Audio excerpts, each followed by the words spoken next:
Bienvenue sur ma chaîne Résumé d'enquête criminelle. Encore une nouvelle histoire d'une tragédie, oui, une tragédie à Delphi dans l'Indiana, avec les meurtres de deux adolescentes, Abby Williams et Libby Sherman. Les détails dans la vidéo.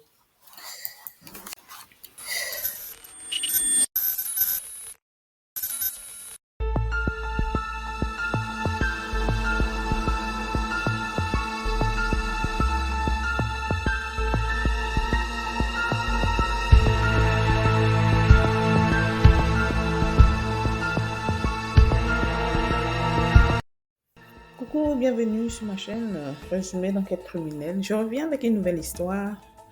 Le meurtre tragique de deux adolescentes, Abby Williams et Libby Sherman.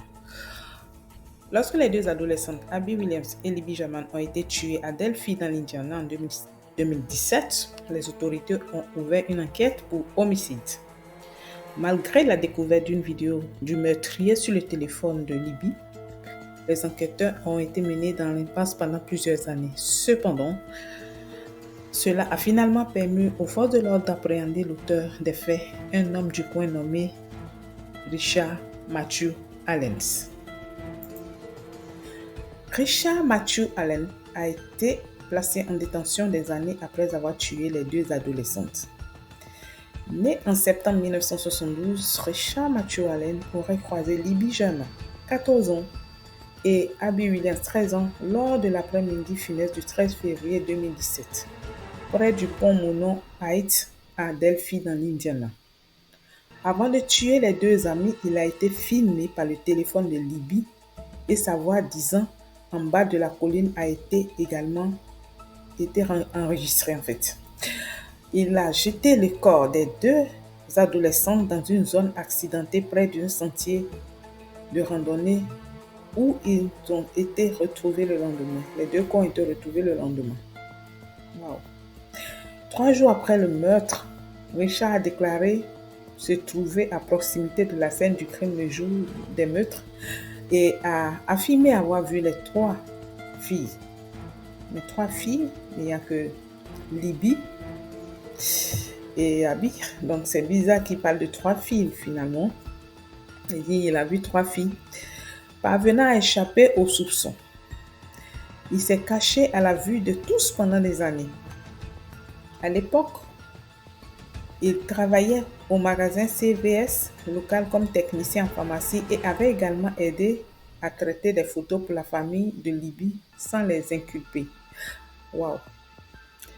Plusieurs années plus tard, en 2022, il est finalement devenu une personne d'intérêt, en fait, un suspect sérieux aux yeux des enquêteurs qui ont obtenu un mandat de perquisition à son domicile. Bien qu'aucune preuve matérielle ne le reliait au crime des deux adolescentes, ils ont fouillé sa voiture et la police a trouvé une arme correspondant à la balle du calibre 40 non utilisée retrouvée près des corps des deux victimes. Ainsi, le 28 octobre 2022, Richard Matthew Allen, 50 ans, a finalement été arrêté pour le double meurtre. Et clamant son innocence, l'accusé a plaidé non coupable des meurtres lors de sa première audience. Plus tard, il a également été inculpé de nouveaux chefs d'accusation d'enlèvement et de meurtre. Richard Matthew Allen a été placé à l'isolement pendant plusieurs mois après son arrestation. Pendant sa détention, l'état mental de Richard Matthew Allen se serait dégradé. Il se cognait la tête contre le mur, refusait de manger, se lavait le visage aux toilettes, mangeait du papier, etc. Au printemps 2023, il a également commencé à admettre sa culpabilité lors des appels téléphoniques en prison à sa femme et à une psychologue, à sa mère et aux agents pénitentiaires. En raison de ce comportement, il a été placé en isolement, où il a passé 13 mois en attente de son procès, qui s'est ouvert en octobre 2024. Lors du procès, l'accusation a présenté une analyse de l'arme de l'accusé comme preuve principale. La défense a soutenu que Richard Allen avait été surveillé, intimidé et maltraité mentalement par les agents pénitentiaires du centre correctionnel de Westville. Une neuropsychologue a également témoigné pour la défense, affirmant que l'accusé avait souffert de psychose, d'hallucinations et d'idées suicidaires en raison de son isolement. En temps, l'accusation a fait comparaître plusieurs agents pénitentiaires à la barre qui ont témoigné que Richard Allen avait avoué les meurtres à plusieurs reprises. La défense a plaidé l'innocence de l'accusé en soulignant le fait qu'il s'était dénoncé lui-même et avait coopéré avec les autorités malgré les nombreuses chances de quitter Delphi définitivement. Il n'avait pas le choix, il a été arrêté. Il doit payer pour son crime.